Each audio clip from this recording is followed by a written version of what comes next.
이 시간에는 사랑은이라는 제목으로 함께 은혜를 나누고자 합니다. 우리 먼저 옆 사람 보시면서 이렇게 한번 인사해 보겠습니다. 믿음 안에 삽시다. 네, 우리가 믿음 안에 살려면 어떻게 될까요? 우리 한 번 더 인사해 보겠습니다. 예수님과 함께 십자가에 못 박힙시다. 네, 되게 비장한 결단의 말씀인데, 네, 웃으실 줄 몰랐습니다. 네, 하나님께서 날마다 우리에게 크신 은혜를 허락해 주십니다. 믿으십니까? 아멘. 근데 우리가 명심해야 될 것이 하나 있습니다. 우리는 힘들고 어려울 때, 공부할 때 하나님을 간절히 찾고 하나님께 나아가게 됩니다. 그리고 하나님께 기도할 때 하나님은 우리의 기도를 들어주시고 응답해 주십니다. 우리를 긍휼히 여겨주시고 우리를 건져주십니다. 그런데 우리가 은혜 가운데 잘되고 형통해지면 우리는 착각합니다. 이것이 하나님의 은혜가 아니라 내가 잘나서 그렇구나, 내가 잘해서 그렇구나 라고 착각합니다. 그래서 우리는 교만해지고 넘어지는 경우가 많이 있습니다. 특별히 하나님께서 우리에게 은혜를 많이 부어주실 때, 풍성하게 부어주실 때 바로 넘어지는 것을 경험하게 됩니다. 왜냐하면 그것은 내 안에 예수 그리스도가 아니라 바로 내가 살고 있기 때문입니다. 방금 서로 인사하신 것처럼 우리는 나의 힘과 나의 지식을, 나의 경험을 의지하는 것이 아니라 오직 예수 그리스도를 믿는 믿음 안에서 살 수 있기를 소망합니다. 그러므로 내 안에 내가 사는 것이 아니라 오직 예수님만 사시기를 간절히 소망합니다. 그리고 하나님 옆에 온전히 드려진 삶, 예수님과 함께 동행하는 삶, 성령님의 인도하심을 받는 삶을 살기 위해서 우리는 무엇보다도 먼저 예수님과 함께 십자가에 못 박혀야 합니다. 그러므로 우리는 언제 무엇을 하든지, 어디서 무엇을 하고 어디에 있든지 내가 드러나는 것이 아니라 오직 내 안에 계신 예수님만 드러나기를 소망합니다. 오직 하나님의 기쁨이 되고 하나님께만 영광 돌릴 수 있는 우리 장숙의 모든 성도님들 되시기를 간절히 소망합니다. 오늘 본문인 베드로전서 4장에서 예수님의 제자이자 초대교회의 기둥이었던 베드로는 성도들에게 참된 그리스도인으로서 하나님을 위한 삶을 살 것을 말씀합니다. 그러면서 종말에 대해서 말씀하고 공동체 생활에 대해서, 그리고 내가 그리스도인이기 때문에 받게 될 고난에 대해서 말씀하고 있습니다. 전도서 3장 1절과 2절을 보면 범사의 기한이 있고 천하만사가 다 때가 있나니 날 때가 있고 죽을 때가 있으며 심을 때가 있고 심은 것을 뽑을 때가 있으며 라고 말씀합니다. 모든 것에는 때가 있고 시작이 있으면 끝도 반드시 있다라는 말씀입니다. 꽤 오랜 시간 전에 저희 아이를 데리고 요양병원에 계시는 저의 친할머니를 만나러 간 적이 있었습니다. 지금은 주님의 품으로 돌아가신 지 조금 되었는데요. 아직 만 2살이 안 된 이 어린아이를 102살이 되신 할머니가 품에 안고 계시는 모습을 보면서 뭔가 이상한 기분이 들었습니다. 여전히 정정하시긴 했지만 이제 삶의 마지막 순간을 기다리시는 할머니와 앞으로 많은 삶의 시간을 겪어야 되는 아이가 한 자리에 한 품에 안겨 있었습니다. 그러나 이 아이에게도 언젠가는 삶의 마지막 시간은 다가올 것입니다. 왜냐하면 세상에는 영원한 것이 없기 때문입니다. 하루가 시작되면 그 하루는 반드시 끝이 납니다. 우리가 일주일을 시작하면 반드시 그 일주일도 끝이 납니다. 우리가 새해 첫날 첫 시간을 예배로 하나님께 드리지만 그 1년도 반드시 끝이 나서 우리는 한 해를 보내고 다시 새해를 맞이하는 송구영신 예배를 하나님께 드리게 됩니다. 여기 앞에 보시면 아름답게 장식되어 있는 꽃이 있습니다. 근데 이 꽃들도 지금 보기에 너무나 아름답지만 이 꽃이 영원히 그 아름다움을 뽐낼 수는 없습니다. 동물의 왕이라는 사자도 그 힘을 영원히 간직하고 할 수는 없습니다. 토끼나 다람쥐, 참새같이 아름답고 귀여운 동물들도 또 많은 식물들도 태어날 때가 있으면 반드시 죽음을 맞이하는 것을 보게 됩니다. 오랫동안 장수하는 동물에 대해서 한번 찾아보았는데 평균적으로 북극고래는 211년을 산다고 합니다. 그린란드 상어는 400년이라는 긴 시간을 산다고 합니다. 그러나 이렇게 장수하는 동물들도 언제가 반드시 죽는 것을 보게 됩니다.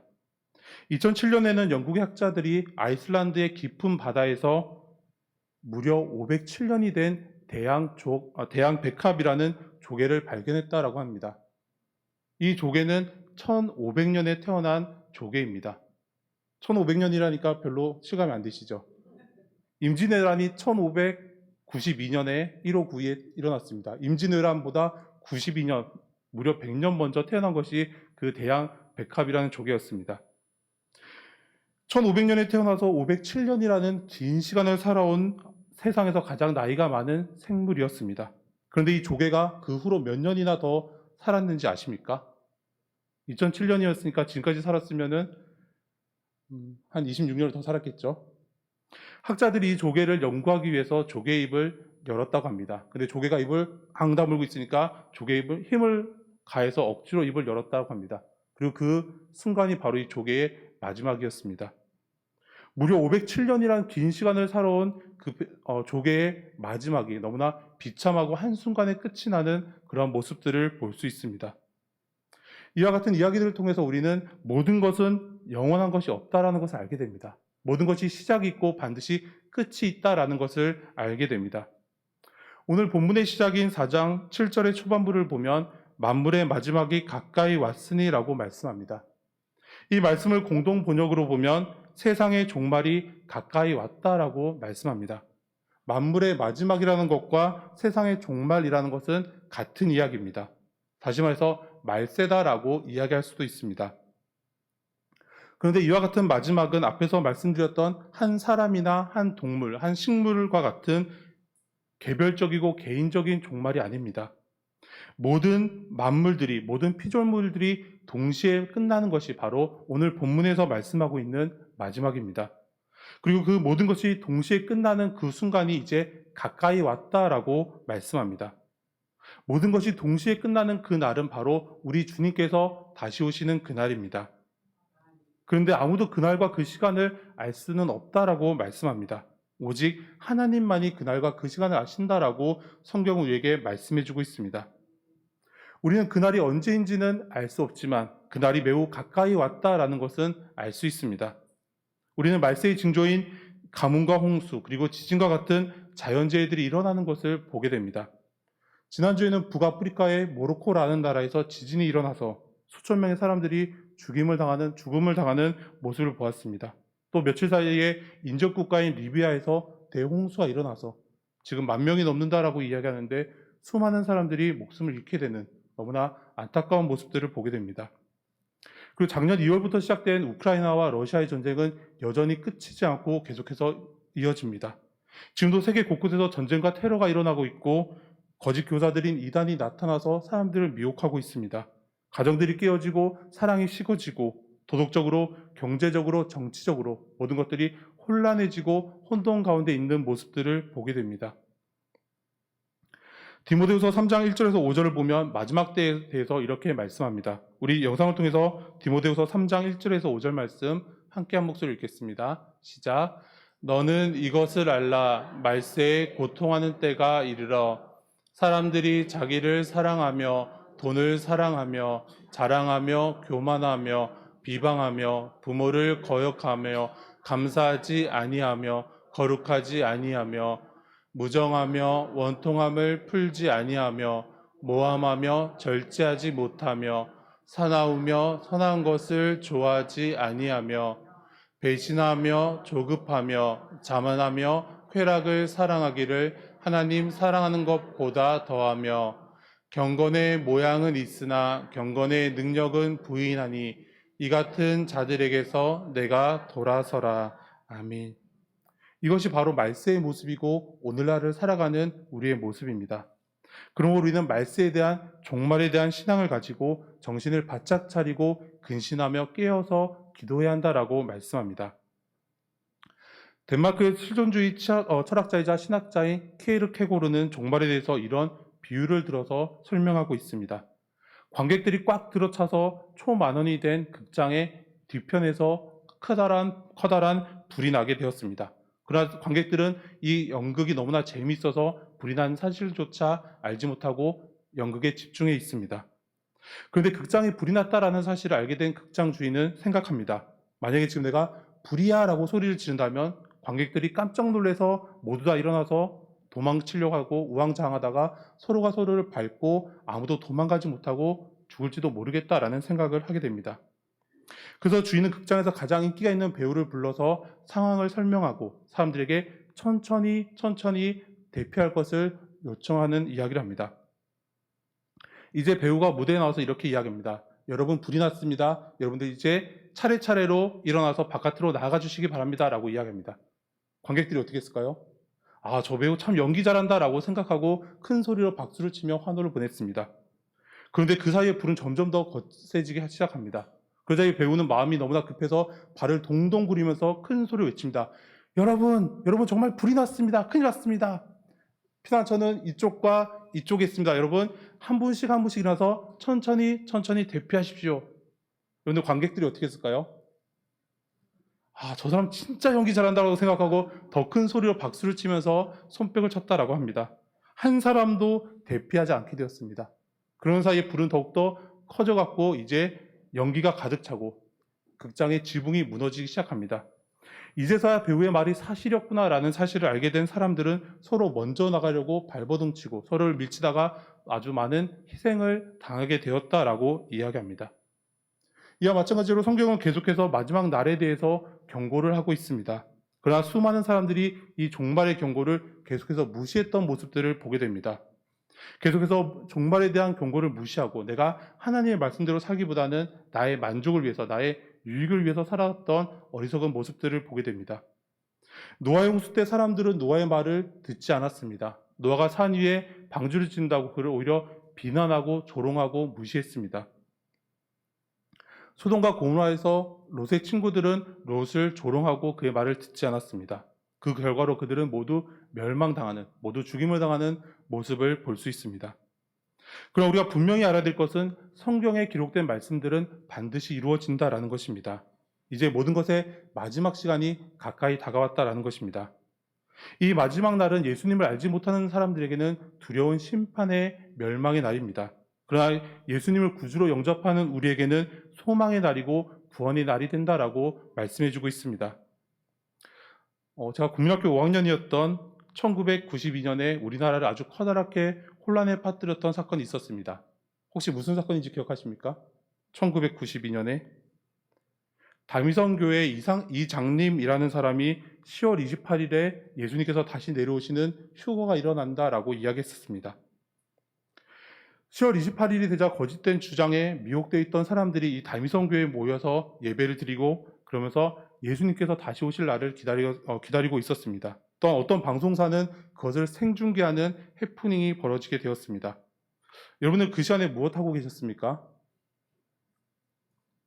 여러분들 중에서 아직 태어나지 않으신 분은 2층에 한 명밖에 없는 것 같고 여러분들 중에서 기도하신 분도 계셨을 것이고 일상생활을 하셨던 분도 계셨을 것입니다. 그렇다면 저는 그 시간에 무엇하고 있었을까요?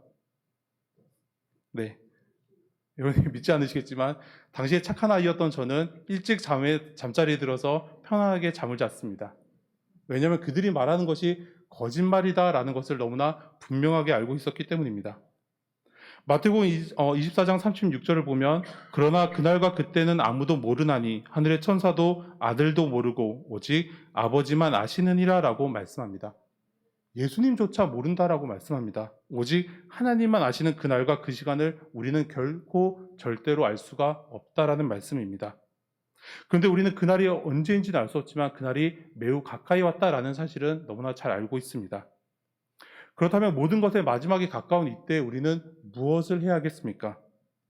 7절 후반부를 보면 그러므로 너희는 정신을 차리고 근신하여 기도하라라고 우리에게 말씀합니다. 정신을 차리라라는 말은 헬라어로 군사 용어입니다. 보초를 서는데 정신을 똑바로 차리고 보초를 서라라는 말씀입니다. 군인이 보초를 서고 있는데 여자친구를 생각하거나 아니면 꾸벅꾸벅 졸고 있다면 어떻게 되겠습니까? 적군이 다가올 때 그를 발견하지 못하게 되고 그 부대는 심각한 타격을 받게 됩니다. 그러므로 보초를 서는 군인들은 맑은 정신을 가지고 똑바로 전방을 주시하면서 정신을 바짝 차리고 있어야 합니다. 그렇다면 오늘 우리는 어디에 무엇에 정신을 똑바로 차리고 있어야 하겠습니까? 우리는 얼마 남지 않은 시간에 대해서 그리고 나 자신에 대해서 하나님에 대해서 정신을 똑바로 차리고 있어야 합니다. 바른 정신을 가지고 나를 지키고 하나님의 말씀을 지켜야 한다라고 말씀합니다. 그리고 성경은 근신하라라고 말씀합니다. 여기서 근신하다라는 말은 취하지 않도록 술을 삼가다, 영적으로 조용하고 침착하다, 절제하다, 자제하다라는 뜻의 그러한 뜻을 가지고 있습니다. 술에 취한 사람은 운전을 바로 하지 못합니다. 운전을 할 때도 걸어갈 때도 비틀비틀하는 모습들을 보게 됩니다. 오늘날 많은 사람들이 한 잔 정도는 괜찮지라고 생각하고 음주운전을 하는 모습들을 보게 됩니다. 유명한 연예인도 또 뛰어난 스포츠 스타들도 술을 마시고 운동함으로 사회적으로 물의를 일으키는 모습들을 보게 됩니다. 근데 오늘 본문에서 말씀하는 술이라는 것은 단순히 음료로서의 술을 이야기하는 것이 아닙니다. 영의 것이 아닌 육적인 것들을 이야기합니다. 하나님이 원하시지 않는 방탕함과 게으름, 그리고 탐욕과 욕망으로 가득한 세상의 것들의 노예로 살아가는 삶이 바로 술에 취한 모습이다라고 이야기합니다.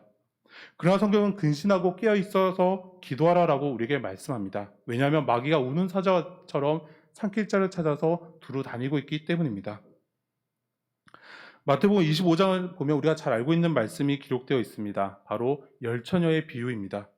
슬기로운 다섯 처녀는 등과 기름을 준비하고 항상 깨어 있었기 때문에 어느 밤중에 갑자기 신랑이 찾아왔지만 그를 반갑게 맞이하였고 그와 함께 잔치 자리로 나아갈 수 있었습니다. 그러나 신랑이 언제 올지 모른다고 해서 기름을 준비하지 않고 텅 빈 등만을 가지고 있었던 어리석고 미련한 다섯 처녀들은 신랑을 맞이하지 못하고 잔치에 들어가지 못했던 안타까운 모습을 보게 됩니다. 그러므로 날마다 깨어있어서 정신을 똑바로 차리고 절제하며 복음이 아닌 것들은 단호하게 거절하고 오직 하나님을 믿는 믿음 안에서만 생활하면서 하나님의 나라와 주님의 몸된 교회를 위해서 날마다 깨어 기도할 수 있는 저 여러분들이 되시기를 소망합니다. 베드로는 성도들을 간에 지켜야 할 세 가지의 규칙에 대해서 말씀합니다. 먼저 서로 사랑하라라고 말씀합니다. 우리 영상을 통해서 8절 다시 한번 한 목소리로 읽겠습니다. 시작.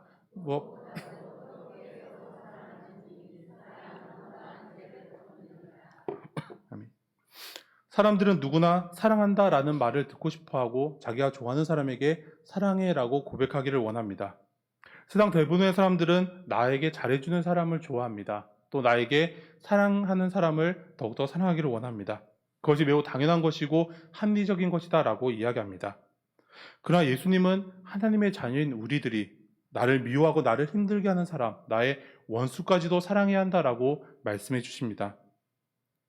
우리가 사랑장이라고 알고 있는 고린도전서 13장을 보면 우리가 방언과 천사의 말을 해도 사랑이 없으면 소리나는 구리와 울리는 꽹과리가 될 뿐이라고 말씀합니다.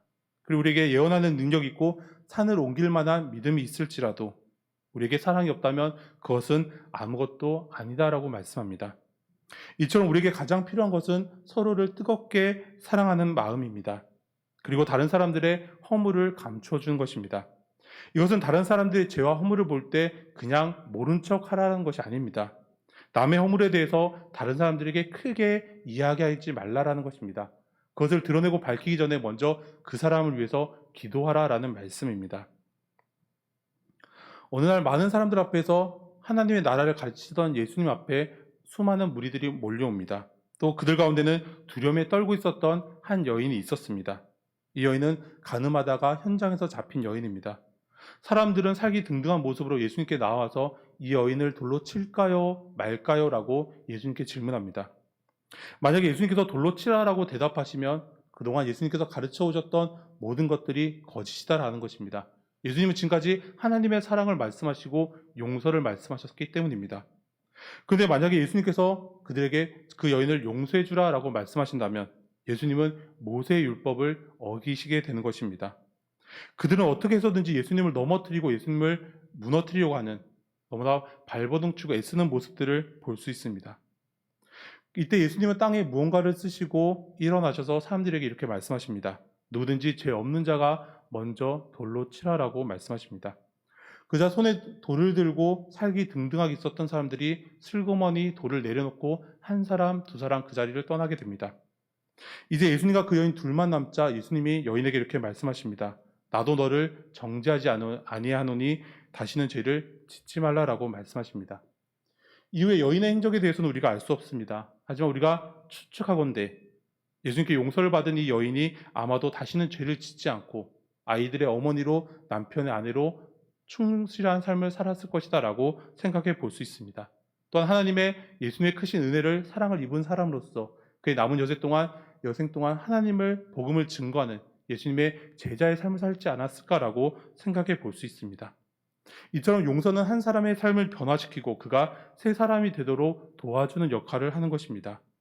그러므로 오늘 우리들도 다른 사람들의 허물과 잘못을 보면서 그것을 들추어내고 그를 비난하는 것이 아니라 그가 잘못된 길에서 돌이켜서 올바른 삶을 살 수 있도록 기도할 수 있는 사랑의 통로가 되어야 한다라고 말씀합니다. 두 번째로 베드로는 서로 대접하라라고 말씀합니다. 우리 영상을 통해서 9절 다시 한번 한 목소리로 읽겠습니다. 시작. 서로 대접하기를 원망 없이 하고. 아멘. 아브라함과 롯은 그들이 알지 못하는 중에 나그네를 대접하고 환대합니다. 그러므로 롯이 소돔과 고모라에서 죽지 않고 살아나는 하나님의 복과 은혜를 입는 것을 보게 됩니다. 이처럼 서로를 환대하고 대접하는 것은 모든 믿는 사람들에게 요구되어지는 덕목 가운데 하나입니다. 그런데 성경은 거기에 하나를 더 플러스합니다. 하나를 더 추가하는데 그것이 무엇이냐면 우리가 다른 사람들을 대접할 때 내가 그 사람을 대접하면 그 사람도 나에게 대접해 줄 수 있는 사람 말고 내가 그 사람에게 대접했을 때 나에게 갚을 능력이 없는 사람들을 대접하고 환대하라라고 말씀합니다. 이것이 바로 마태복음 25장에서 나오는 양과 염소의 비유에서 내가 줄일 때 너희가 먹을 것을 주었고 목마를 때 마실 것을 주었고 나그네 되었을 때 영접하였고 헐벗었을 때 옷을 입혀주었고 병들었을 때 돌보아 주었고 옥에 갇혔을 때 찾아와 주었던, 다시 말해서 지극히 가난한 자 한 사람에게 행한 것이 바로 나에게 행한 것이다 라는 예수님의 말씀에 합당한 삶을 사는 것입니다. 그러므로 오늘 우리들도 서로가 서로를 대접하되 아무런 원망 없이 서로를 대접하고 또한 억지로 대접하는 것이 아니라 감사한 마음으로 기쁜 마음으로 서로를 대접하라라고 말씀합니다. 세 번째로 베드로는 서로 봉사하라라고 말씀합니다. 우리 영상을 통해서 10절 다시 한번 한 목소리로 읽겠습니다. 10절입니다. 시작. 각각 은사를 받은 대로 하나님의 여러 가지 은혜를 맡은 선한 청지기 같이 서로 봉사하라. 아멘. 예수님은 사랑하는 제자들과 마지막 만찬을 앞두시고 최후의 만찬을 앞두시고 제자들에게 봉사가 무엇인지를 몸소 보여주셨습니다. 예수님은 제자들의 발 앞에 무릎을 꿇으시고 허리에 수건을 두르시고 제자들의 발을 친히 닦아주셨습니다. 우리가 잘 알고 있는 것처럼 예수님 당시에 손님의 발을 씻는 것은 가장 낮은 하인이 노예가 하는 그러한 일이었습니다. 그러니까 예수님은 주와 선생님이 되셨지만 가장 낮은 자의 모습으로 제자들의 발을 씻겨주셨습니다. 그리고 제자들에게 이렇게 말씀하십니다. 내가 너희들의 발을 씻겨주었으니 너희도 서로 발을 씻겨주어라 라고 말씀하십니다. 예수님은 하나님의 아들이시고 이 세상의 왕으로 오셨지만 섬김을 받으시러 오신 것이 아니라 도리어 섬기러 오셨다라고 말씀합니다. 그렇다면 오늘 예수님의 제자인 우리들도 서로가 서로의 발을 씻겨 주어야 합니다. 섬김을 받기보다 먼저 상대방을 섬기는 사람들이 되어야 합니다. 이것이 바로 예수 그리스도께서 원하시는 예수님의 제자의 삶이고 하나님의 여러 가지 은혜를 맡은 선한 청지기의 삶이다라고 말씀합니다.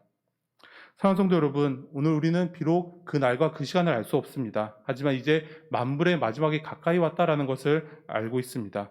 그러므로 우리는 먼저 나 자신을 위해서 정신을 차리고 근신하며 깨어 기도해야 합니다. 그리고 우리는 하나님의 나라와 주님의 몸된 교회를 위한 삶을 살아야 합니다.